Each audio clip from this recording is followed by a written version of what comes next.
Shalom dan puji Tuhan saudara atas kebaikan Tuhan pada setiap kita, sehingga pada hari ini saudara, sekali lagi dengan izin Tuhan kita boleh bersama di dalam ringkasan pelajaran Sekolah Sabat.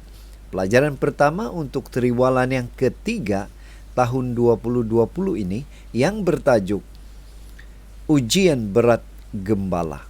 Untuk memulai pembelajaran Sekolah Sabat kita, mari kita berdoa. Bapa Syurgawi, terima kasih atas kebaikan-Mu karena bersama dengan kami sementara kami mempelajari pelajaran Sekolah Sabat kami. Dalam nama Yesus kami sudah berdoa. Amin. Saudara, sekali lagi kita bersyukur karena kita boleh memasuki pelajaran atau mempelajari pelajaran Sekolah Sabat kita dengan tema yang baru, yaitu dalam ujian berat bersama Kristus. Nah, untuk pelajaran pertama saudara, satu pelajaran yang menarik bagi pastinya untuk semua kita, karena kita akan mempelajari pelajaran yang bertajuk Ujian Berat Gembala. Nah, yang menjadi pertanyaan, siapa gembala itu? Apa ciri-ciri gembala ini? Apakah kita mengenal gembala ini secara pribadi? Apakah kita percaya kepadanya walau apapun yang terjadi atau walau apapun yang dia putuskan untuk membawa kita kepada tujuannya? Saudara, inilah pertanyaan utama yang akan kita jawab sepanjang minggu ini. Nah, bacaan Alkitab saudara kita akan baca dalam Mazmur 23, Roma 12 ayat 18 hingga 21. Ayat hafalan kita, Mazmur 23 ayat 3. Ia menyegarkan jiwaku, ia menuntun aku di jalan yang benar oleh karena namanya. Saudara, menarik pelajaran Sekolah Sabat kita pada minggu ini, kita akan mempelajari khususnya mengkaji Mazmur 23. Mazmur 23 tidak diragukan lagi adalah mazmur yang paling terkenal dan seringkali ramai yang menghafalnya. Ia bermula dengan adegan berikut, yaitu bayangan kawanan biri-biri meragut di padang rumput hijau di tepi perairan yang tenang. Maka bermulalah perjalanan menuju ke destinasi yang mulia atau jalan destinasi yang benar atau yang diidamkan. Gembala menuntun kita ke jalan kebenaran. Kita boleh berjalan tanpa gentar di lembah maut, selamat daripada musuh kita. Inilah pendahuluan Sekolah Sabat kita saudara, dan secara tidak langsung sebenarnya sudah menjawab serba sedikit pertanyaan utama di dalam pelajaran kita pada minggu ini. Di screen saudara adalah topik-topik yang akan kita mempelajari, yang akan kita belajar pada minggu ini. Kita pergi ke tajuk yang pertama. Nah, sebelum itu kita lihat saudara secara ringkas di gambar atau di screen Anda adalah bayangan perjalanan bagaimana gembala itu akan membawa domba atau biri-biri itu ke satu destinasi yang mulia dan benar. Mari kita teruskan di dalam pelajaran kita yang pertama, yaitu yang bertajuk penuntun untuk perjalanan itu, gembala. Yang menjadi pertanyaan, siapa yang menuntun kawanan biri-biri atau domba atau kita? Apa ciri-ciri gembala itu? Saudara, Mazmur 23 ayat 1 sehingga 2 mengatakan, Mazmur Daud, Tuhan adalah gembalaku, takkan kekurangan aku. Ia membaringkan aku di padang yang berumput hijau. Ia membimbing aku ke air yang tenang. Saudara, kalau kita membaca dengan begitu teliti, kita akan memahami Mazmur Daud ini. Nah, dalam ayat ini jelas sekali siapa gembala di dalam Alkitab. Kalau kita perhatikan di dalam buku Yohanes dan Ibrani 13, Yesus berkata, "Akulah gembala yang baik," Yohanes 10:14. Dia atau Yesus dipanggil gembala besar domba, Ibrani 13 ayat 20. Oleh itu, kita adalah biri-biri atau kita adalah domba. Kita tidak berdaya dalam dunia yang dikuasai oleh kejahatan. Apakah yang dilakukan oleh gembala untuk kita dalam menghadapi bahaya di dalam dunia ini? Saudara, di dalam pembacaan firman Tuhan. Kita akan melihat beberapa ayat dalam Alkitab yang menjelaskan kepada kita yang dibuat oleh gembala ini. Ayat yang pertama dalam Yesaya 40 ayat 11 katakan, Dia melindungi kita dan dengan lembut menjaga kita apabila kita lemah. Ezra 34 ayat 12, Dia mengenali kita dan Dia menyelamatkan kita pada hari-hari gelap. Kemudian Ezra 37 ayat 24, Dia memberi kita petunjuk untuk hidup dengan benar. Yohanes 10:11, Dia memberikan nyawanya untuk saudara dan saya. Yohanes 10:16, Dia menyatukan kita. Saudara, luar biasa bagaimana Tuhan kita, bagaimana Yesus itu melakukan sesuatu di luar jangka kita. Dia adalah gembala kita, penjaga kita. Dia memberikan kita kekuatan, memberikan kita petunjuk. Dan luar biasa ya saudara, Dia memberikan nyawanya supaya saudara dan saya selamat. Saudara, tajuk yang kedua, lokasi-lokasi dalam perjalanan itu. Nah, yang menjadi pertanyaan untuk kita dalam topik yang kedua ini yaitu, di mana lokasi gembala itu bawa domba atau biri-biri, atau di mana gembala itu membawa kita secara rohani. Saudara, Mazmur 23:3 katakan, Ia menyegarkan jiwaku, Ia menuntun aku ke jalan atau di jalan yang benar oleh karena namanya. Saudara, luar biasa bagaimana Yesus, bagaimana Tuhan itu begitu baik, membawa kita ke air yang tenang. Apabila domba sesat atau salah jalan, gembala akan menuntun domba itu ke jalan yang benar, kembali kepada jalan atau jalur atau trek yang benar. Yang menjadi pertanyaan ialah, apa makna jalan yang benar ini? Secara rohani, gembala atau Tuhan atau Yesus akan menuntun kita ke jalan yang benar. Yang menjadi pertanyaan seterusnya, manakah jalan yang benar itu? Saudara, jalan yang benar itu Tuhan akan membawa kita ke tujuan yang benar, yaitu destinasi. Dan secara rohani, destinasi itu adalah rumah gembala, Yerusalem baru. Yang kedua, Dia menuntun kita untuk hidup sesuai dengan keinginan gembala. Saudara, inilah yang akan dilakukan oleh gembala itu, menuntun kita supaya hidup kita sesuai dengan harapan atau keinginan gembala. Yang ketiga, Dia mengubah kita menjadi orang yang benar. Dia memberi kita kebenaran. Saudara, itu sebabnya, sebab itulah kita boleh yakin bahwa Tuhan akan membawa kita ke destinasi yang benar. Tuhan pasti akan membawa kita ke destinasi yang betul. Tidak kira mudah atau sukar jalannya, Tuhan pasti akan membawa kita ke jalan yang benar. Tajuk yang ketiga, lencongan tidak dijangka atau lembah.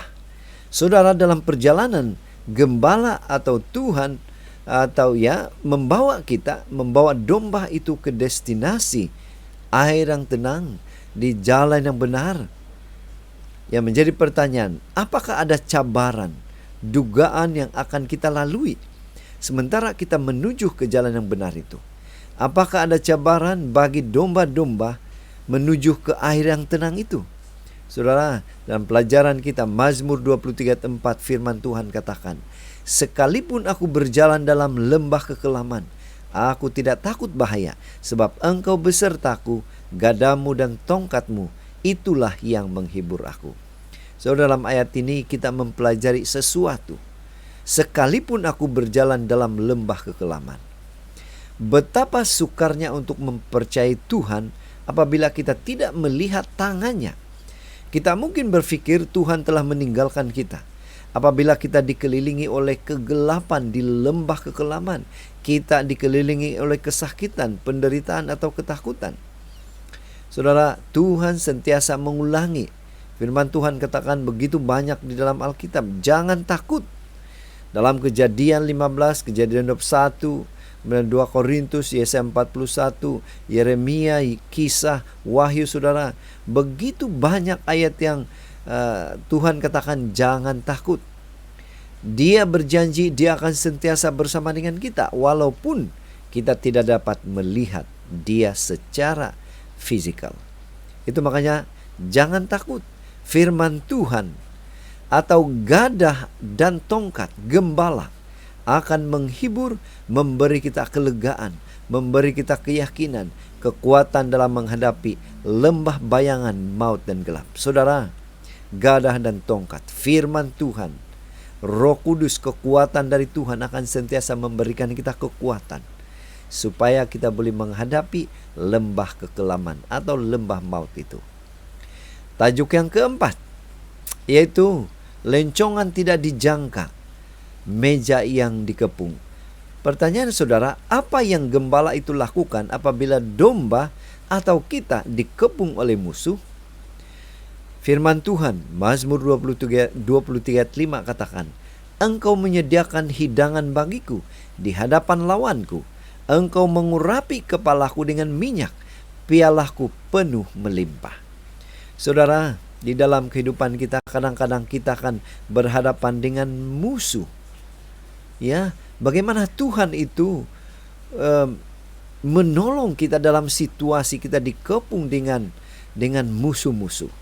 Inilah yang tidak dijangkakan dalam ayat yang kelima. Sesuatu yang tidak dijangka, kehadiran musuh-musuhku. Adakah orang beriman mempunyai musuh? Mungkin menjadi pertanyaan kita. Pasti ada. Kedua-dua yang kelihatan dan tidak kelihatan, yang diketahui dan tidak diketahui. Filipi 3 ayat 18, Efesus 6 ayat 12. Walau bagaimanapun, jika kita memberi tumpuan kepada apa yang Tuhan lakukan untuk kita, seperti apa? Kita lihat dalam ayat yang kita baca, menyediakan meja, mengurapi kita dengan minyak, membuat cawan kita tumpah, kehadiran musuh kita akan dibayangi.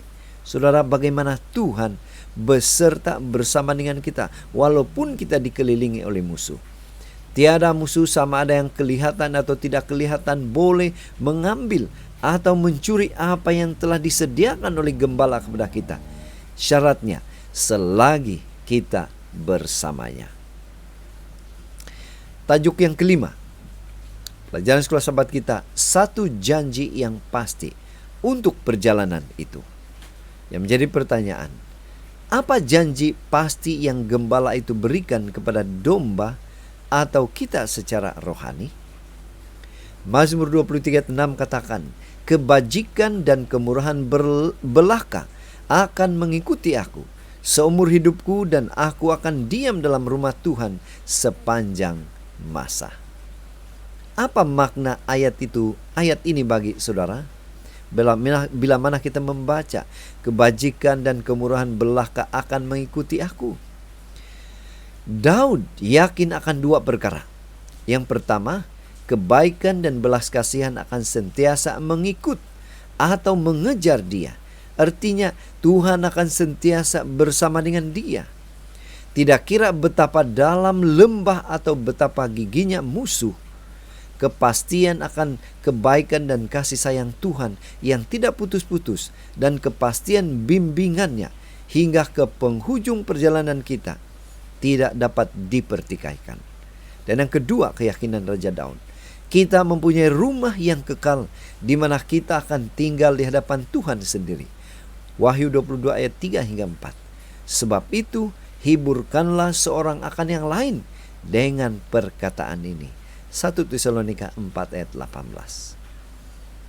Pena inspirasi mengatakan, Syaitan akan berusaha untuk mengecilkan hati para pengikut Kristus supaya mereka tidak berdoa dan mempelajari kitab suci, dan dia akan melemparkan bayangan yang penuh kebencian, menggagalkan jalan untuk menyembunyikan Yesus dari pandangan, untuk menutup penglihatan kasih-Nya dan kemuliaan warisan sorga. Ini adalah sukacita Satan untuk menyebabkan anak-anak Tuhan pergi dengan lesu, gementar dan menyakitkan di bawah keraguan yang berterusan. Dia berusaha untuk menjadikan jalan itu sekeras mungkin. Tetapi jika Anda terus melihat ke atas, bukan ke bawah pada kesukaran Anda tidak akan pengsan di jalan. Anda akan segera melihat Yesus menghulurkan tangannya untuk membantu Anda. Dan Anda hanya perlu menyerahkan tangan Anda kepadanya dengan keyakinan yang sederhana, dan biarkan dia memimpin kamu.